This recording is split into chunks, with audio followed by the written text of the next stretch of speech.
सुप्रभात दोस्तों। व्यंजन संधि के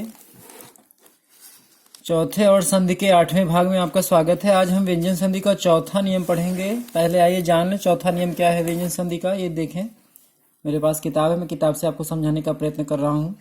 माँ के बाद क वर्ग, च वर्ग, ट वर्ग, ता वर्ग या पा वर्ग का कोई व्यंजन आए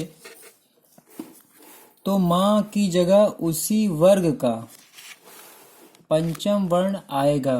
उस पंचम वर्ण को आजकल अनुस्वार के रूप में लिखा जाता है। ध्यान से पढ़ें। माँ के बाद क वर्ग, आपको पाठ 2 वर्ण और वर्णमाला पढ़ाते समय ये बताया गया था कि क वर्ग कहने से इन 5 वर्णों का बोध होता है, च वर्ग कहने से इन 5 वर्णों का बोध होता है। इसी प्रकार से टा वर्ग, ता वर्ग और पा वर्ग। ठीक है, अगर हम का वर्ग कह रहे हैं तो का वर्ग का मतलब है कि ये जो क, ख, ग, घ लिखे हैं इन 5 अक्षरों का बोध होता है। ऐसे ही च वर्ग कहने से इन 5 वर्णों का बोध होता है, 5 शब्दों का बोध होता है। अब इसकी पहले नियम को ध्यान से पढ़ लें। माँ के बाद का वर्ग अर्थात का, ख, ग, घ, अंगा, चा वर्ग अर्थात चा, छा, जा, झा, इया, टा वर्ग अर्थात टा, ठा, डा, ढा, ड़ा, ता वर्ग अर्थात ता, थ, द, ध, न और पा वर्ग अर्थात पा, फा, बा, म का कोई व्यंजन आए, अर्थात माँ के बाद इन पंचमाक्षरों में से कोई भी व्यंजन आए, चाहे का आए, चाहे खा आए, चाहे गा आए, चाहे घा आए, तो क्या होता है कि माँ की जगह उसी वर्ण का पंचमाक्षर या अनुस्वार आ जाता है।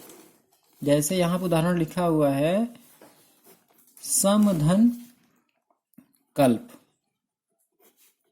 आप इसे ध्यान से देखें, यहाँ सम में माँ है और उसके बाद ये का वर्ग का पहला ही वर्ण का है, तो नियम के अनुसार ही क्या हो जाएगा, यहाँ पे का की जगह पे इसका पंचमाक्षर अर्थात अंगा आ जाना चाहिए। इस शब्द को हम ऐसे लिख सकते हैं संकल्प। परंतु हमें यह भी पता है कि जो पंचमाक्षर है उसकी जगह हम अनुस्वार का प्रयोग करते हैं, तो इसे हम इस प्रकार से लिख सकते हैं सा के ऊपर अनुस्वार और इस प्रकार से। तो इसका नियम यही है। दूसरा उदाहरण देख लीजिए, संचय। सम धन चय। अब यहां माँ के बाद चा है, नियमानुसार वही हुआ कि चा का जो पंचमाक्षर है वो इया है, तो इसे हम कैसे लिख सकते हैं, इसे हम इस प्रकार से लिख सकते हैं इया और ये चा रहेगा, ये हो गया संचय। या इस प्रकार से भी लिख सकते हैं सा के ऊपर अनुस्वार और इस प्रकार से। इसी प्रकार से उदाहरण है समतोष।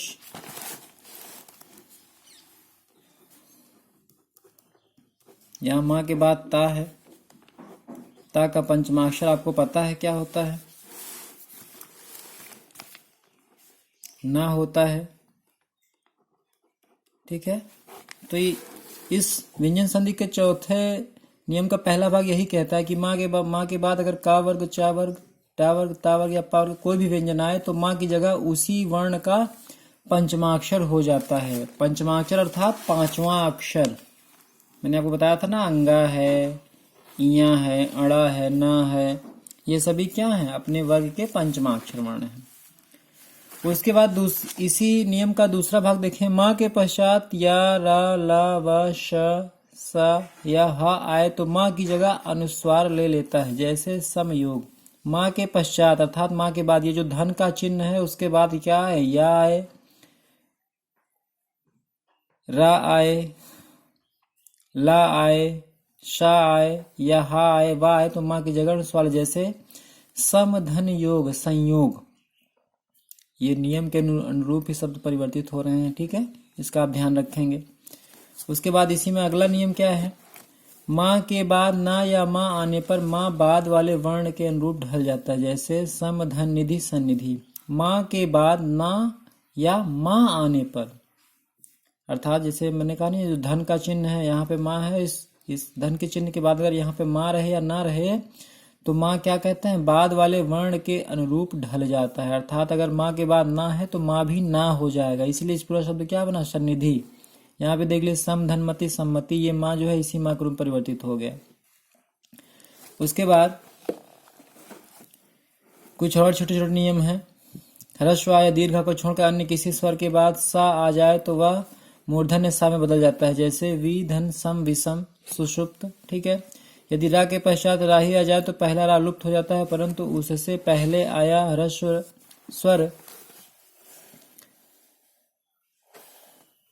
स्वर दीर्घ में परिवर्तित हो जाता है, जैसे नीरस।